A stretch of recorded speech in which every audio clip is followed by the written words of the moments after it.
Fans Beyond Wrestling, this is Denver, Colorado. The man, not the place. Thank you for joining us. We have another episode of All Killer with a lot of killer matches and not much else. But you know it's going to be a good one. Starting things off, first time ever encounter, the winner of the first tournament for tomorrow in Aaron Epic going one-on-one against the first ever #1 ranked wrestler in Beyond Wrestling, Davey Vega.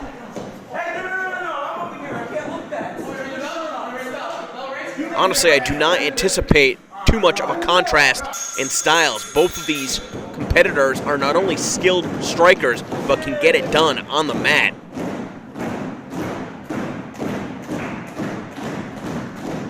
Sizing each other up.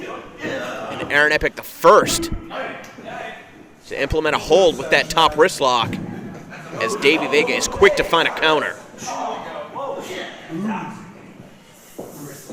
Both of these competitors plenty of experience as tag team wrestlers and as individuals. We saw Davey Vega teaming alongside Matt Fitchett, as well as the Submission Squad. We've seen Aaron Epic with the KOA, and now with Fear and Loathing in New England teaming alongside Dave Cole. Just a couple days has one of the biggest matches of his career in the Feeding Frenzy, literally the biggest. But right now he's on his own. He's going to try and get it done against Davey Vega. Trying to bring Vega down to the mat by applying pressure to the back of his knee. Successful in doing so.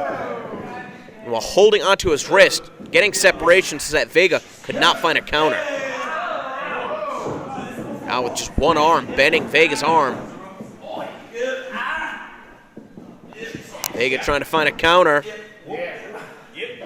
Using his head and neck as leverage, get some separation, and now bringing Epic down to the mat. Got that chin lock applied, trying to keep Epic away from the ropes as he wears him down. And Epic faking him out right there with the counter, picking away at the leg. But Vega, just like that, able to strap on that front face lock.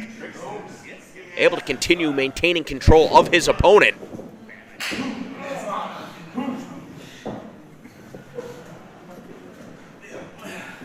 Epic now back to that wrist lock, trying to bend the arm of Davey Vega, holding it in position like that, applying more pressure to the wrist. But Vega trying to sweep away the leg, successful in doing so. Now he's got that leg grapevine. Both of these competitors trying to feel out the strengths and weaknesses of their opponent. If an opportunity presents itself later on the match, perhaps a weakness that they could exploit, or a strength that they need to look out for. And Vega able to not only kick out, but right to the lateral press. Incredible counter, only good for a 2 count. But staying right on top of his opponent. Very methodical contest we've seen so far. And the pressure on the wrist enough to take Davey Vega off his feet. As Vega was trying to alleviate it, got tripped up. Very prone position right here. Let's see what Epic is going to be trying to do. Trying to break the lock of Davey Vega to wrestle his arm down to the mat. Vega, though, instead getting back up to his feet. Trying to free up that arm. Brings himself back down in a position where he can kick out the legs from underneath Epic and right into that cross arm breaker. Epic doing what he can to try and block it. And Vega forced to give up on the hold as his shoulders were pinned to the mat. Right there, we're seeing things start to break down with that strike. Caught him with the elbow right on the side of the jaw. Out of the way in the corner, and Epic kicked in the face, tried to get his hand up. I don't know how much Vega caught of that. Got all of that, though, that flying drop kick right into the pin. Good for a near fall, not much else. And Epic rolling on the floor to try and break up the momentum of Davey Vega. Now, yes, these two are both accomplished strikers. They could both get it done on the mat. But I think Davey Vega may have the advantage because he can also take it to the skies. Epic was looking for a breather on the outside. I'm not sure that this environment in particular favors him. I think Vega's going to be willing to take more risks, honestly. On the way to the clothesline attempt. Caught him with the elbow right in the back of the head. Looking to come in with a spear, instead got met with a knee. Rebounded up and kicked right in the face. Great use of the environment out of Aaron Epic. Thinking on his feet.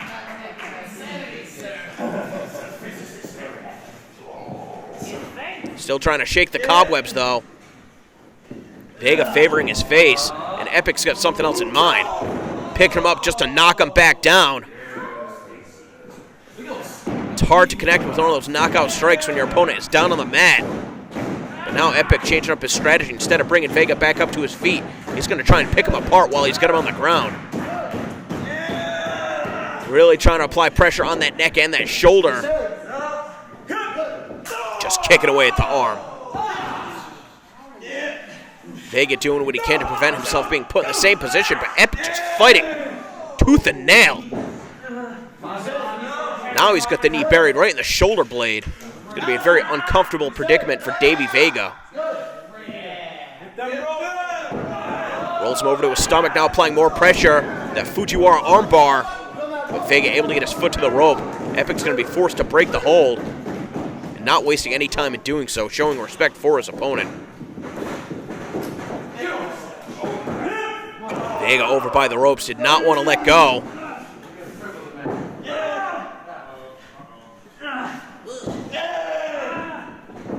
Now Epic's got both arms tied up.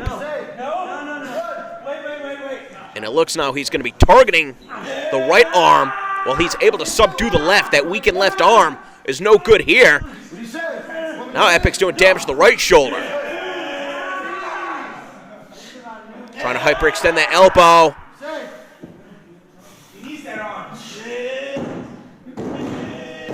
Getting a better position, but Vega's trying to fight it off.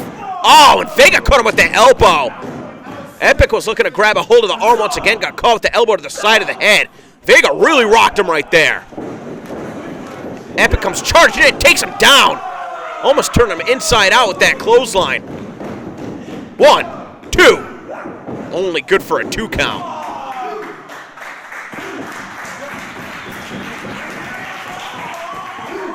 Epic thought he had him right there, checking with the official. And look at that, Davey Vega trying to defend himself from the ground. Epic kicked him right in the arm. Now just jamming his arm across the ring. Vega still trying to defend that arm.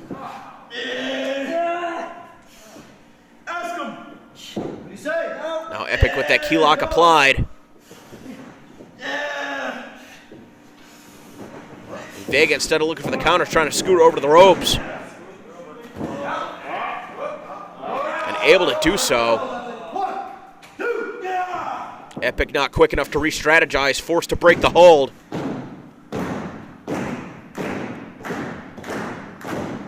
You think so far the effort that you've seen out of Davey Vega, you can understand why some of the other wrestlers and fans trying to help him feed off the energy to get back up to his feet. Epic was trying to quell that.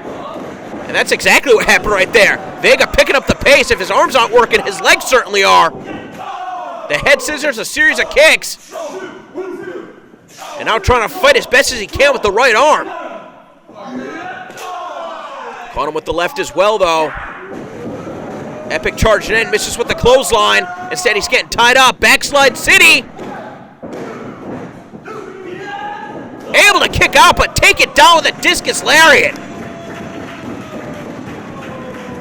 Davey Vega's calling card, but not enough coverage.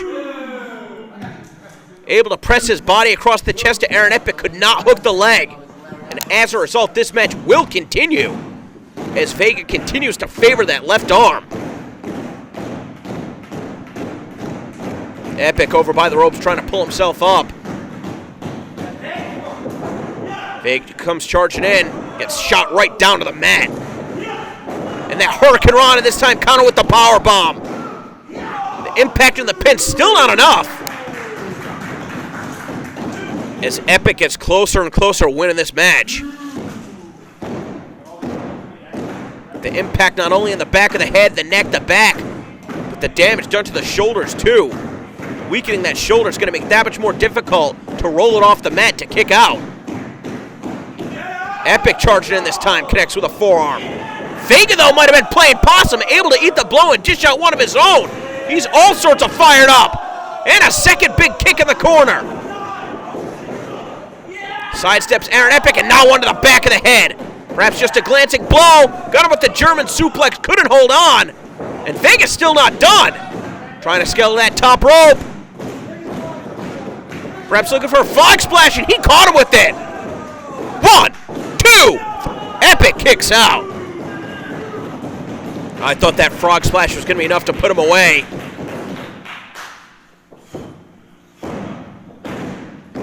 And Epic once again trying to get to the ropes where he can get away from being pinned in the center of the ring.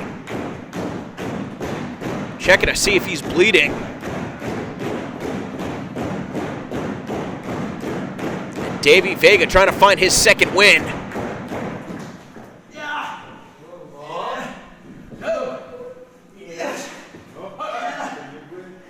Perhaps looking for a dragon suplex, trying to get Aaron Epic in that full Nelson. Just not enough strength in the arms to get it done. Shrugged off. Oh, and caught him with that sliding deep forearm. That could have been a knockout blow. How did he kick out of that? Epic was in the perfect position. He cleaned his clock. Vega's still fighting back. Epic now, not sure if he's looking for a powerbomb or pile driver or something in between, but instead caught with the air raid crash. All of his body's weight dumped on the back of his head. And Davey Vega left himself prone right there. Still only good for a 2 count. Oh, the hip toss. The knee to the face, the small package. And Vega with the reversal. Kicked him right in the head.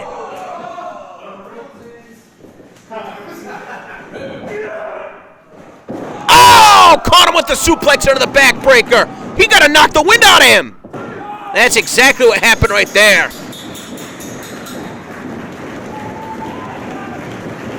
Aaron Epic, you can see his lower extremities barely even moving. I mean, not only having the wind knocked out of him, who knows how much damage was done to his back. I want to talk about a stinger, temporary paralysis. A maneuver like that, such an awkward landing right on the point of the knee after being elevated. And Davey Vega with just enough strength in his arms to connect with that maneuver. Able to take everything that Aaron Epic was able to dish out and keep on fighting. That's why Davey Vega was the first ever #1 ranked wrestler here in Beyond Wrestling. And really trying to rebuild some of that momentum.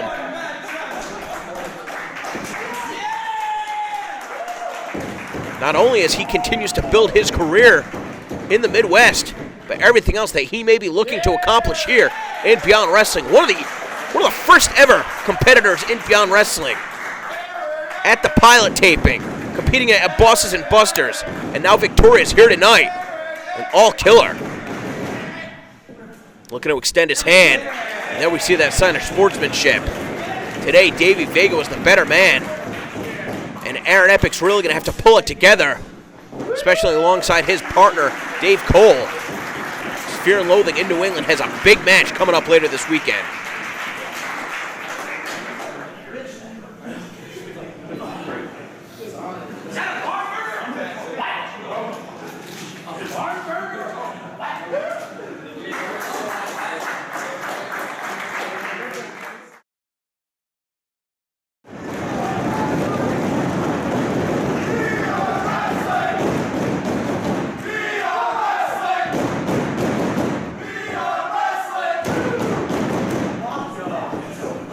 Did you think I was lying when I said that this was one of the most stacked episodes of All Killer ever? Moving on to our second match, we got one of the best high flyers on the scene in Shynron, going one-on-one with one of the standouts here from the New England Pro Wrestling Academy, one of Brian Fury's students, and Mikey Webb. Let's see if he's going to have the home field advantage. Perhaps more importantly than that, the knowledge that Brian Fury has bestowed upon him. If he's going to be able to counter the unorthodox style of Shynron. Now, Mikey Webb himself, a bit of a high flyer. But I'm not sure that he's going to be able to match the speed and agility of Shynron, who grew up a gymnast. I mean, look at these one-handed push-chops. Flipping back up to his feet. Not going to question Mikey Webb's conditioning, obviously, as you can see, with the push-ups, the jumping jacks, and what have you, but it's one thing to be a well-conditioned athlete, and it's another to be just an absolute freak like Shynron is. You can see AR Fox on the floor, giving him his props. What a match that those two had back in November. A match that you can watch for free at youtube.com/beyondwrestling. And these two are going to be tearing it up once again in just a couple days at Feeding Frenzy. AR Fox is going to be looking to put that CLL world title on the line. The winner of that match guaranteed a trip to Chile, competing all over the world. Right now, Shynron's going to be more worried about pinning Mikey Webb's shoulders to the mat. And this is where Shynron could be in trouble, because Mikey Webb is certainly going to be able to out-wrestle him if he can keep him grounded to the mat. That's a big if! But that's what Mikey Webb needs to do.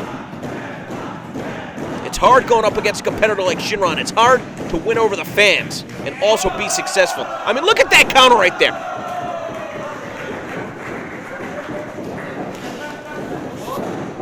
And now right back again into that headlock. Shynron may be flashy, but Mikey Webb doing what it takes to keep him grounded.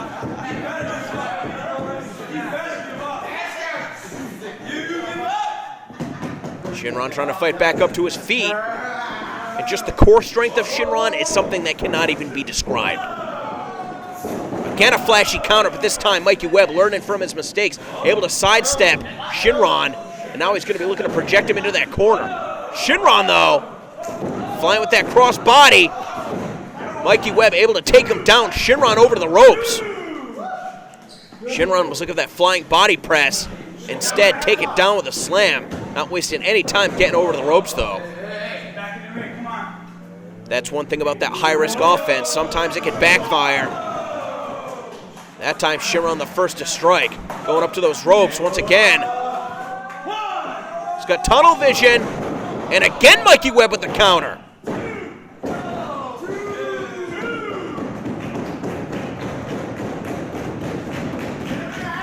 Shynron's really struggling now trying to get out of the blocks, as we can tell that Mikey Webb, the more powerful of those two competitors.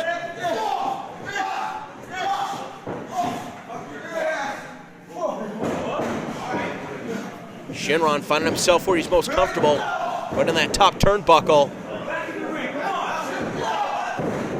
A series of shoulder blocks and kicking Mikey Webb right in the face. Really lured him into that trap. Oh, and an awkward landing.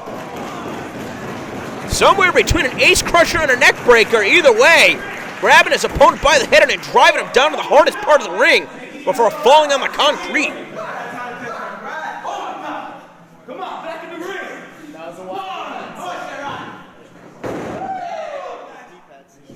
Shynron taking his time right here now. Instead of going for the count-out victory, might be bringing Mikey Webb back into the ring. No, instead he wants to do more damage on the outside. Just send him into that big concrete pillar that runs up and down here in the New England Pro Wrestling Academy.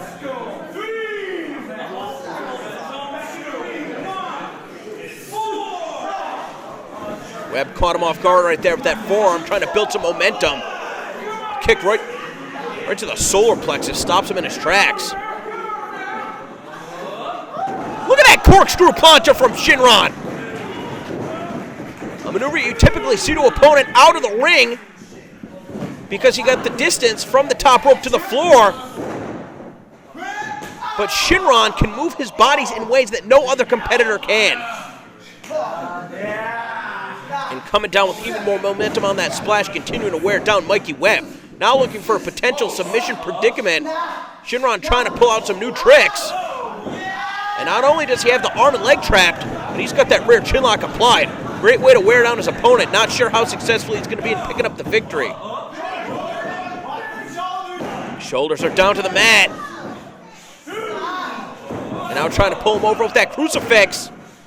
Couldn't keep him down. Oh, kicked him right on the top of the head with the axe kick. You saw Webb was trying to get out of the way, but again, this is what I was talking about. Doing the best that he can to try and battle the unorthodox offense of Shynron.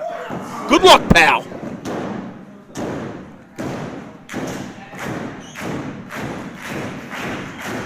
I think right now Mikey Webb's just trying to stay alive. Might be in a little bit too much over his head. He's going to go back to grounding Shynron and trying to use his strength, as we saw earlier in the match, to just try and smother and overwhelm Shynron. Instead, caught with a kick. I'm not even sure that he can beat him at the striking game. Caught him with that right hand.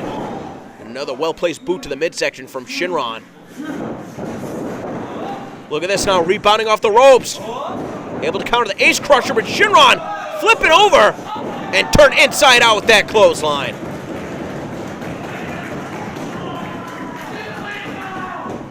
This is Webb's biggest opportunity.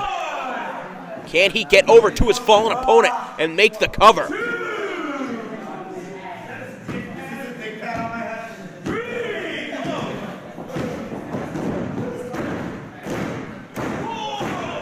Fans and wrestlers coming alive. They like what they've seen so far.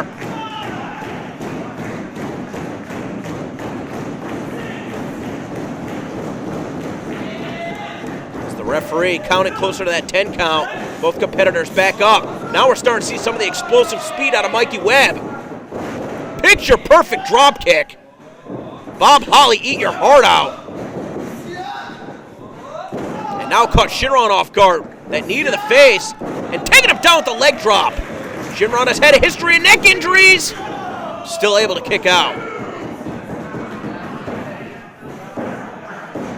Mikey Webb thinking what he's going to do next. I'm not sure that he wants to match the aerial offense of Shynron, but he's certainly here to try. I mean, not only a feather in the cap it would be to defeat Shynron, but to beat him at his own game. Look at the way that he just got up right there. Just to turn around to the crossbody, and we saw earlier in the match, Shynron was looking to connect with that same move. He just did not have enough mass on his body. Mikey Webb, though, no problem whatsoever. The size difference perfectly on display. Shynron is getting the tar beat out of him right now. Look for that leg drop once again. Shynron able to slip through. Going for head scissors. Webb sent over to the ropes. Doing the best to keep his balance. And now Shynron was looking at that 619 variation. Instead, the power once again coming to play. Looking to slam him to the mat.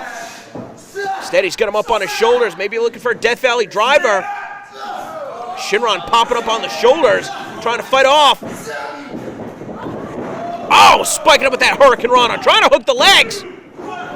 Unable to hook the right leg of Mikey Webb. This match will continue.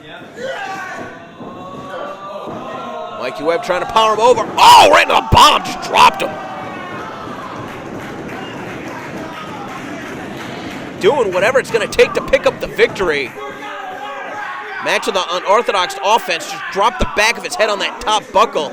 Typically, you see a buckle bomb, the opponent is thrown flush, that their back, their neck, all the body parts are hitting all the buckles, but instead, just head first in that top buckle and into the power slam. I think Shynron's hurt right here. Now caught him with that low clothesline. Hook of the leg, is that going to be enough? Shynron's still powering out. You can see how much Shynron has slowed down, though. Those repeated shots to the back of the head.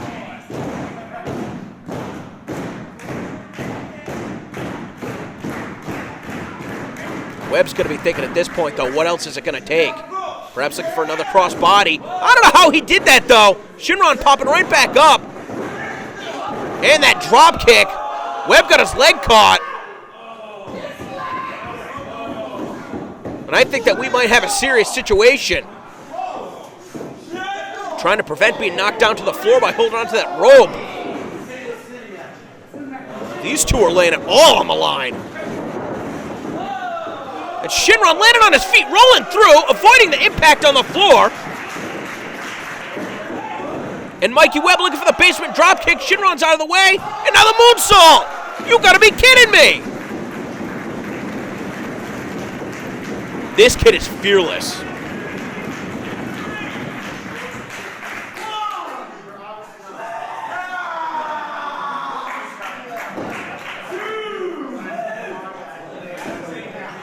fearless, but not victorious. He's going to get Mikey Webb back into the ring. Breaking the count. Oh no, he's got evil intentions in mind. Sights set on that pillar. Shynron instead sent in. And now drop kicking off the pillar, flipping himself over. And turning himself into a cannonball to wipe out his opponent once again on the floor.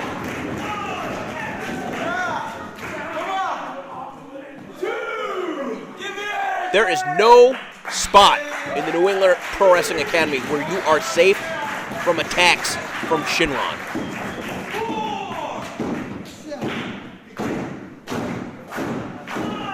And now content with the damage he's done trying to bring Mikey Webb in, but again the power on display. And this time Webb sending him face first, no! But Shynron couldn't find a counter. Oh, again the back of the head, the back of the neck. That backdrop suplex right on the floor.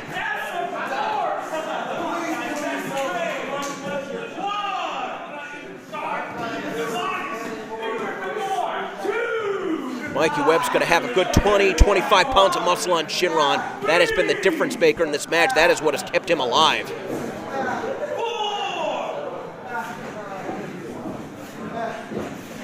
And now overpowering Shynron, rolling him back into the ring. He's going to go for the pin. Not able to get him away from the ropes. Wasted valuable time doing so.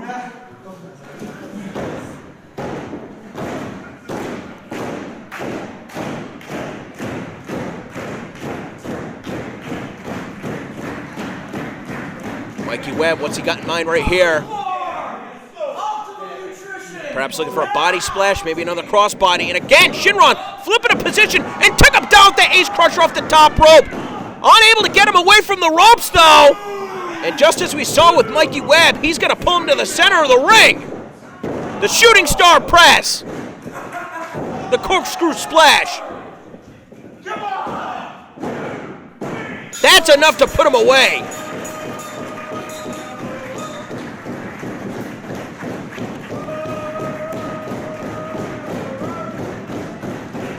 Tell the damage was done as Mikey Webb was driven on his skull from the top rope. Shynron kept him a little too close to the ropes, but as soon as he pulled him away, it was academic at that point.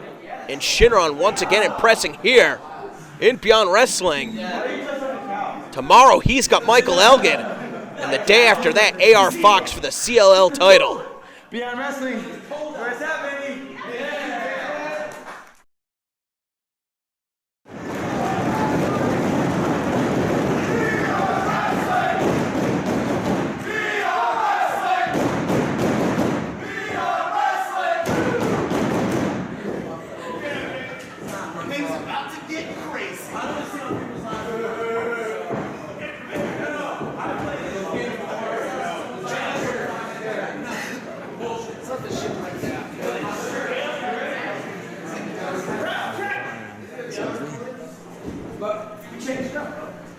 All right, you take a look at Shynron, the pleather shorts, the mask, the streamlined physique. You can take a look at that guy, and it's fair to make a safe assumption he might be a high flyer. Take a look at the Hooligans, Devin and Mason Cutter. Both going to be in the range of 300 pounds. And the aerial maneuvers that these two are capable of achieving are outstanding, unexpected. They've been making waves in the Midwest for years. Now giving them their first shot here on the East Coast is Beyond Wrestling. Going up against Mike Draztik and Angel Ortiz of EYFBO. I gotta tell ya, the Zebra Stripe boys might have their work cut out for them tonight.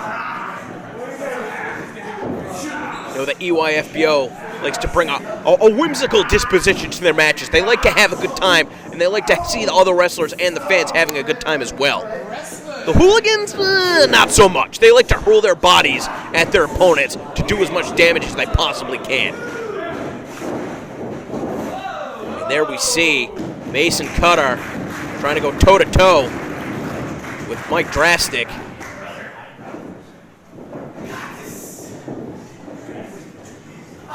The Hooligans have been around. They've certainly got the experience advantage over EYFBO. Again, I don't want to sell EYFBO short, but they're definitely going to be fighting an uphill battle here tonight.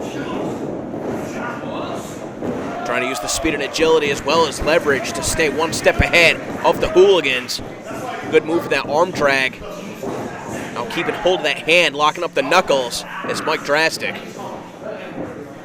Wrenching away at the wrist, and Mason Cutter, no hesitation going to the eyes. Funky Monkey tagging himself in. Angel Ortiz tripping up Mason. And Draztik with a knee drop to the back. That's what's going to happen right here. EYFBO is going to have to try and outsmart their opponents. Well, the referee's calling for 1 in, 1 out. Here comes Devin introducing himself to the match. Again, you see the agility on display, avoiding contact with both members of EYFBO, but getting caught up in some signature combination offense. The face crusher, the drop kick. EYFBO strong to start. Let's see if they can keep up this momentum.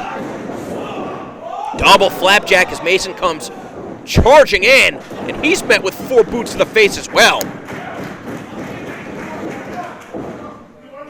EYFBO bringing the energy, bringing the excitement. Are they going to be looking to fly? Funky Monkey directing traffic. We saw the suicide dive and the tope con hilo out of Angel Ortiz and Mike Draztik, respectively. The Hooligans having a hard time getting adjusted to the unique environment here at Beyond Wrestling. We've seen them hosting a few of the sleeper cell tapings out of St. Louis.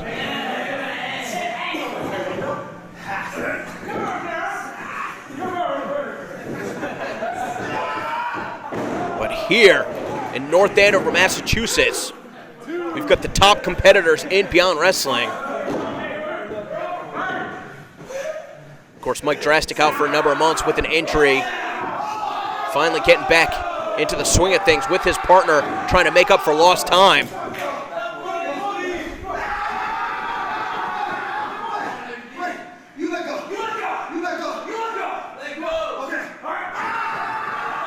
Neither competitor wanted to let go of the beard or the afro.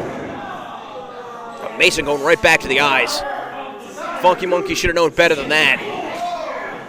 And now he's paying for it.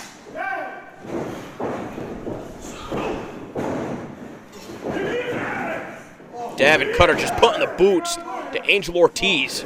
Now those unorthodox strikes. Not just wearing him out on the ropes, risking disqualification by doing so. Got to give the official credit for trying to do his job. Hooligans got to be careful. They don't issue one warning too many.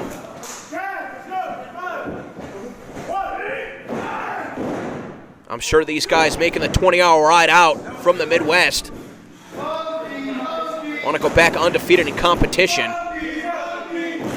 Certainly got something to prove to the Northeast, again, as they grow their sleeper cell division. Proving that they belong on the big shows, competing at Fet Music, the same way the EYFBO have.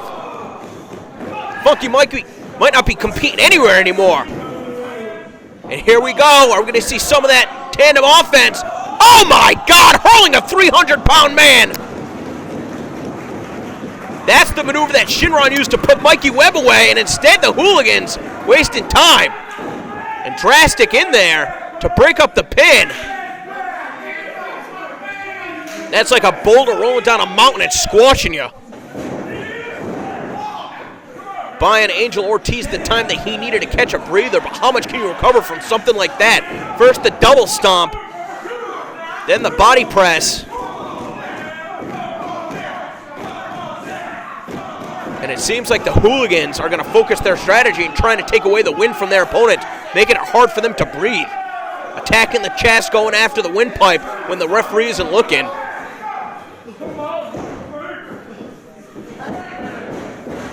Funky Monkey's lucky he didn't puncture a lung. Now we see Devin Cutter directing traffic. The leg drop and the standing moonsault. A combined almost 600 pounds crashing down on you, and again Draztik in there to break up the pin. His partner is in trouble, and he is in the wrong part of town. That's going to be a long crawl across the ring. Angel Ortiz, as resilient as they come, doing what he can to mount some offense, telegraph the clothesline, and showing some aerial ability himself. Oh, but kicked right in the face. He leaned right into it, and that was a big mistake. Could not get underneath the toe kick. And now we see Devin Cutter just taking his sweet time right here. Seems more concerned with jaw-jacking than doing damage. I could have been wrong right there. Dropping down with that whoopee cushion. Get all the weight. Just crashing down on his opponent's chest. Now picking the leg, trying to get him away from the ropes. Referee's going to allow that as a legal tag. I didn't see any tag ropes. And now the springboard moonsault halfway across the ring. And the body splash, turning in midair. Draztik arguing with the official, again trying to buy his partner time. Just barely able to get the shoulder off the mat.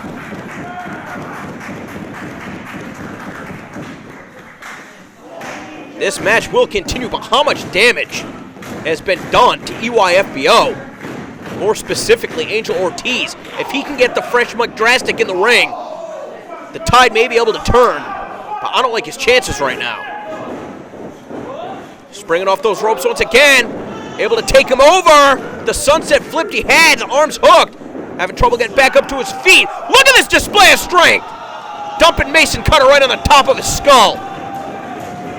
That might have been it, though. Looks like he's running on empty. Can Funky Monkey get over to Mike Draztik?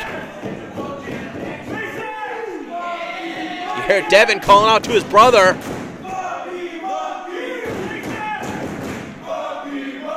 But the wrestlers and fans trying to will on the Funky Monkey, Angel Ortiz. Just about a foot or so away is Mason from tagging in Devin. There we see it, but here comes Mike Draztik. Out of the way and catching a forearm on Mason. Now just sending the Hooligans colliding into each other. Just throwing anything that he can at him. Now trying to spring up and over. From the top rope, he took a bump down with the blockbuster. I couldn't tell you the last time I saw that. Now getting into position for the pin, hooking the leg. Devin Cutter is the legal of the two Hooligans. Very astute on Mike Draztik, especially when all the competitors are in the ring. It can be hard to keep track for the official, never mind the competitors. Funky Monkey trying to get back in the ring. Has he had enough time to recover? The clear to that is no. Instead, sent to Mike Draztik, who gets caught up on that top rope. Able to get the boot up, though. Now he's got that head scissors. Send him into the second buckle. Slamming him down as best as he can with that backdrop suplex. Oh, and the 450! Caught him with the knees across the chest. And Mason flying out of nowhere to break things up. The weakened Angel Ortiz discarded to the floor, and now the Hooligans are going to look to take the 2-on-1 advantage on Mike Draztik. Hard into the buckle. Oh, I've seen this combination before. This is going to spell the end for Mike Draztik. Caught him with the flying ass in the corner, launching himself all the way across the ring with the cannonball. The onslaught continues. Just driving him down, compressing the spine. And the drop kick finds the mark. Good night, Mike Draztik. Angel Ortiz in the nick of time. Mason Cutter out of position.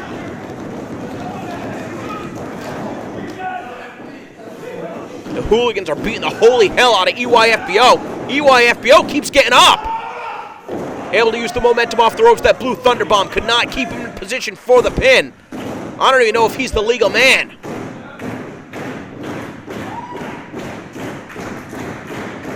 Now trying to scale that top rope. Oh, caught with that overhand chop. And what does Mason Cutter have in mind from right here? Maybe a rock bottom? Oh, one-man Spanish fly! Flawless execution! That's going to be it for the Funky Monkey. There ain't no coming back from that. How much damage did Mason Cutter do to himself? Absorbing the impact of that blow. Maybe he was just playing possum out of the way of the discus lariat, caught him with the kick. And now trying to lure him in his trap. Looks like it backfired. Oh, in a big way. Thrown right in the corner, right on his head. Talk about in your face. In your face, on your head, in the hospital. Draztik caught him with that enziguri. He's got Devin Cutter staggered. Just popped up and slammed right down. Almost threw him over his head. Able to catch him on the way down. And these four guys are suffering right now.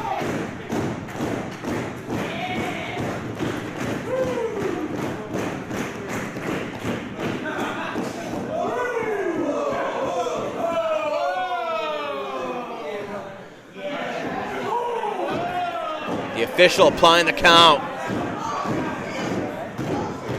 Mason Cutter looks like he might be blowing chunks on the floor. Devin telling him to get up. Is he going to be able to do so? Sucking it up. How tough is this guy? He's got to run that backpack position. Oh, caught him with the double stomp and the backpack stunner.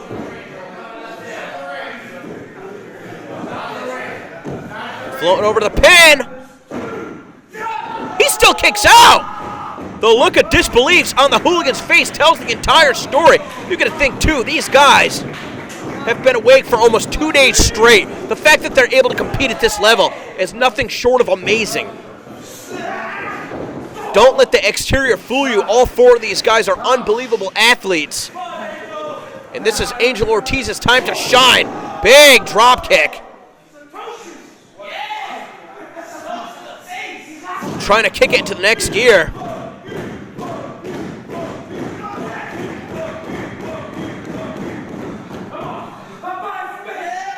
Picking the throw. Trying to get himself psyched up.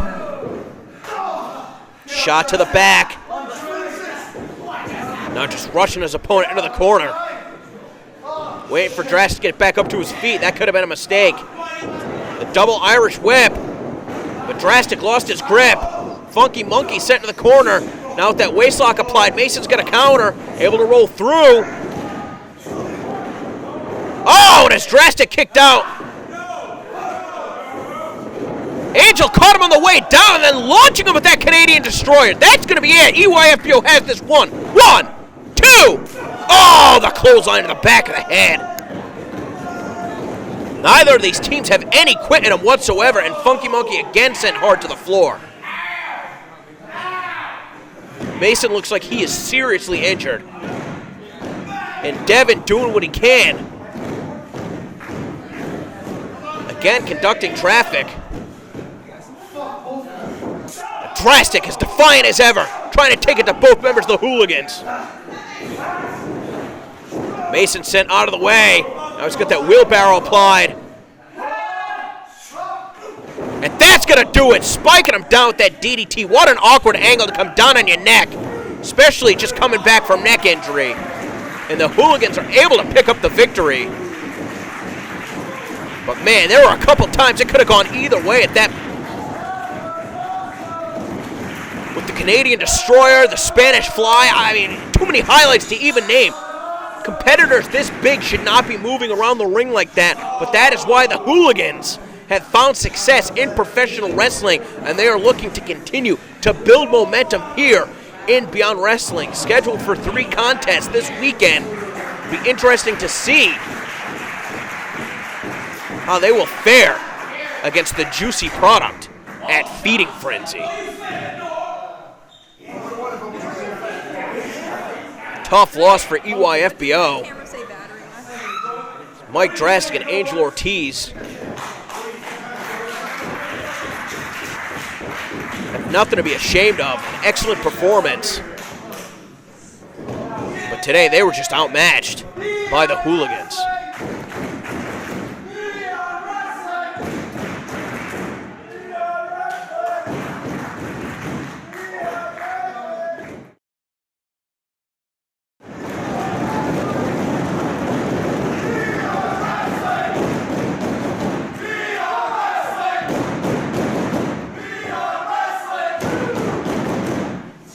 Well, this certainly isn't the scheduled main event of JT Dunn versus Matt Cage. The last time we saw Eric Corvis at Tournament for Tomorrow 2, he quit. Last time I was in this ring, I made out of treated women with the most respect. It's after Valentine's Day, gotta be nice. With it being Valentine's Day or whatnot. Valentine's Day-ish. Listen, I've seen you wrestle, and you are fucking awesome. Perhaps a bit of a change of heart on Eric Corvis. I don't want to have a match where I throw you down. I don't want to have a match with a man. I don't want to have a match with a woman. I want to have a match with a wrestler. And that's what you are. So, question marks is gears. Yeah! Embrace the gears!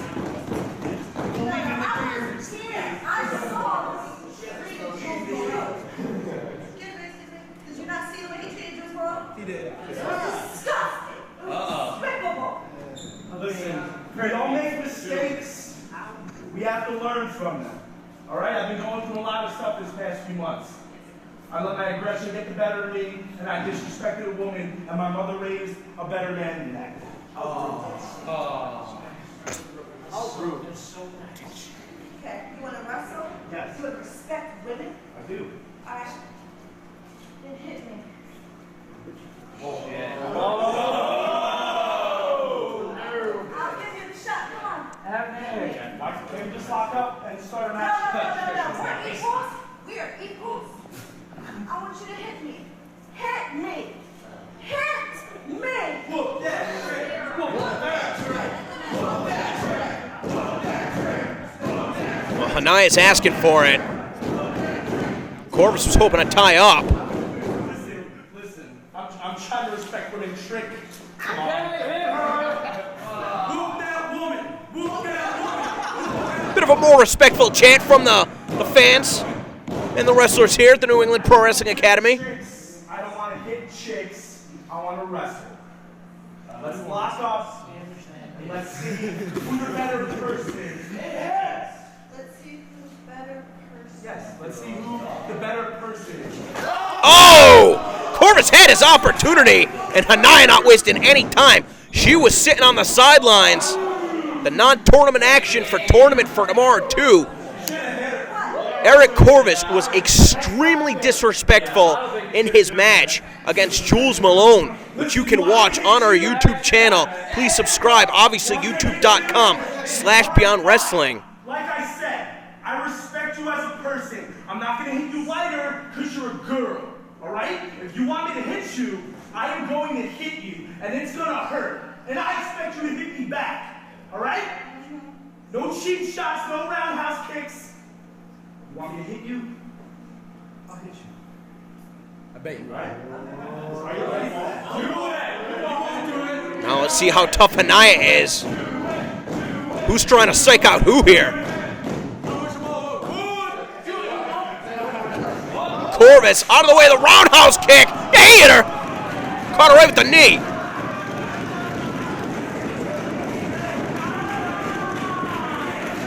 Of course, Hania forced to withdraw from Tournament for Tomorrow 2, suffering an injury while warming up for her match against Green Ant. She's back at 100%, ready to go today and take it down with that super kick from Corvis. I thought Corvis quit. I don't really understand what's going on right here. Corvis had a match against Bucks Belmar at Tournament for Tomorrow 2 at Fet Music, a non-tournament match. At the end of the match, Corvis felt disrespected by the way the fans had treated them. Said that he was going to walk out on Beyond Wrestling, but lo and behold, he pops up today here. Perhaps could not resist seeing what he would be missing, an organization that he helped put on the map. And right now going shot for shot with Hania on the floor. She's able to overpower him. We talked about the core strength of Shynron. How about the core strength of Hania? Certainly giving up some weight to Eric Corvis, but just putting a beating on him on the floor. Now fighting on behalf of Jules Malone. again. Eric Corvis' behavior tournament for tomorrow 2 weekend was unacceptable. He can apologize all he wants, but Hania is going to make him suffer for his sins today. Getting close to a 10 count on the floor. Oh, man. Corvis in just to break the count, not looking to pick up a count-out victory. He says he wants to test Hania and prove to her that he can give a female a fair fight. He said he didn't want to fight a man, he didn't want to fight a woman, he wanted to fight a wrestler. Hania was on standby today. And right now, she is choking the hell out of Corvis. Sent spine first into the ring post. Corvis sliding her back into the ring.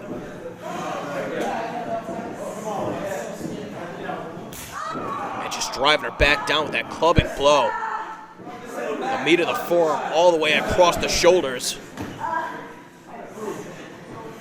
And Corvis, the veteran, this is, certainly going to suit his strategy. He knows he's got to slow things down.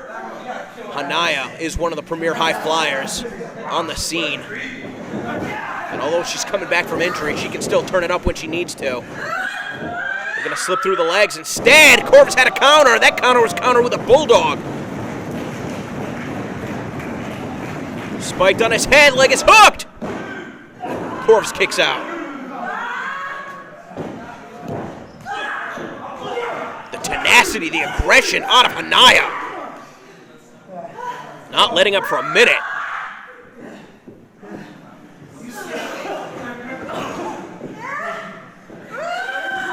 And as we've seen Eric Corvis reinvent himself so many times over the years, I see nothing but bright things in the future of Hania. Making the most of her weight the same way that the Hooligans did. She's probably about 200 pounds lighter, but just as effective.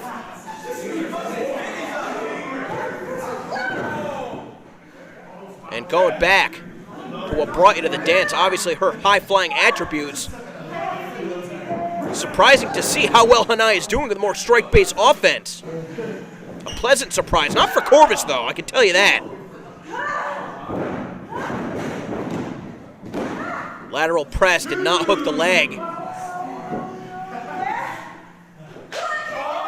now Hania with the open hand strike. Caught him in the ear that time. And again.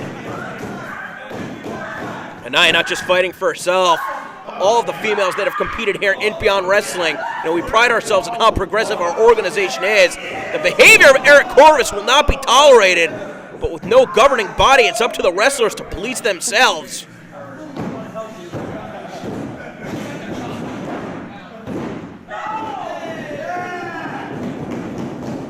Even with that high elevation German-style suplex,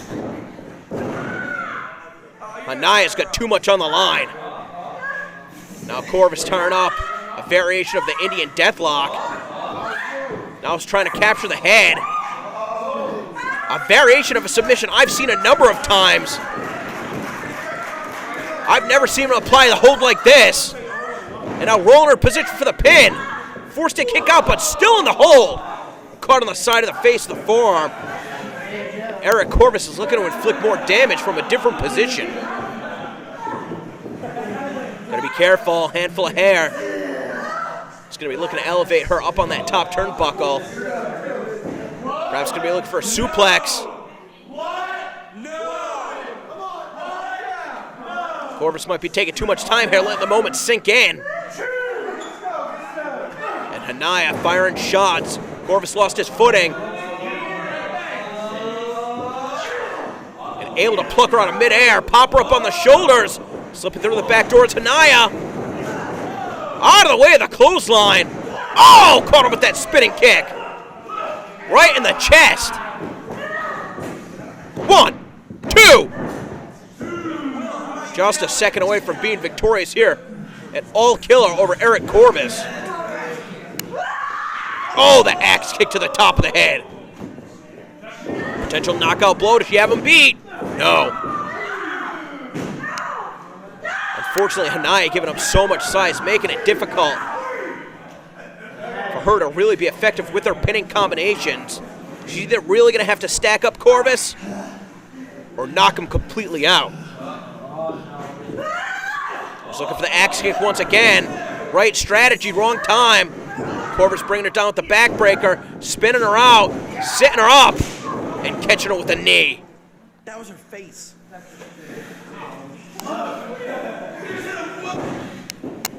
Corvis slow to get in the pin.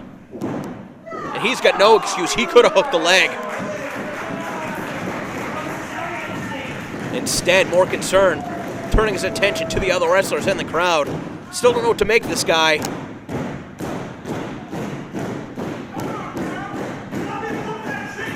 A lot of Beyond Wrestling's successes, easy for me to say, can be attributed to Eric Corvis. Same could be said for a lot of our failures, too. Now Eric Corvis not letting his temper get the better of him. Not sure what he had in mind right there. We'll never know. Hania got the boot up, now charging it with that flying head scissors. Corvis had a counter, but again, the counter for the counter and dumped on his head. Was looking to spin her around and slam her down. But Hania able to hold on to the head, use Corvis' momentum against him. Now crawling over to the pin, rolls him on his back. Corvis this time powering the left shoulder off the mat. Hania growing increasingly frustrated. She's got to keep her cool. She can stay angry as long as she can channel it in a way to defeat her opponent. But oftentimes when your temper gets the better of you, it's when you deviate from your strategy and start making mistakes.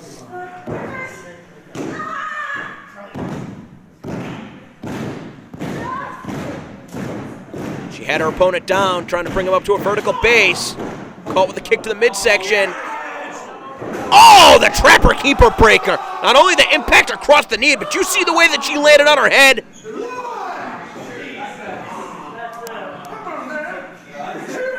Referee issuing the count. Corvis starting to stir. Hania might be done for.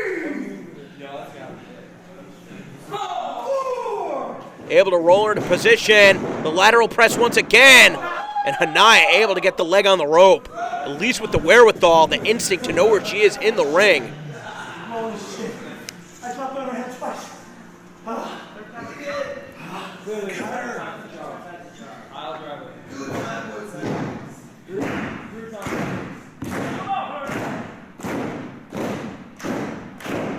Plenty of back and forth action in this one.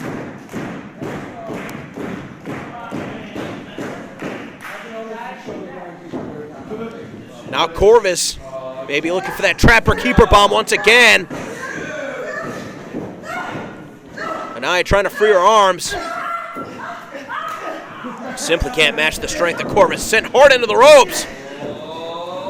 And able to go up on the shoulders, taking him down with that schoolboy. He's stacked up. And Hania beating Eric Corvis here. The main event of All Killer 35.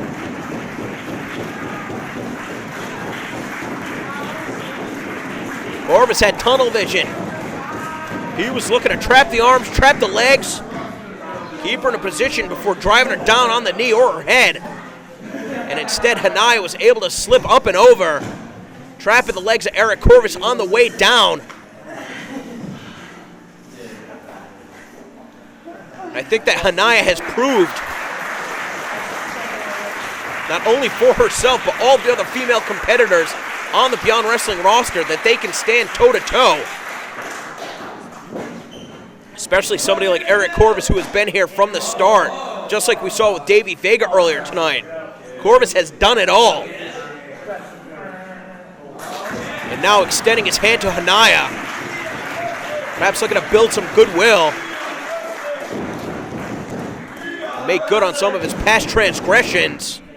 I want to thank you guys for subscribing to youtube.com/beyondwrestling. For all of our latest releases, please head to smartmarkvideo.com and smvod.com and check out Look Ma No Fans for information on all of our upcoming live events.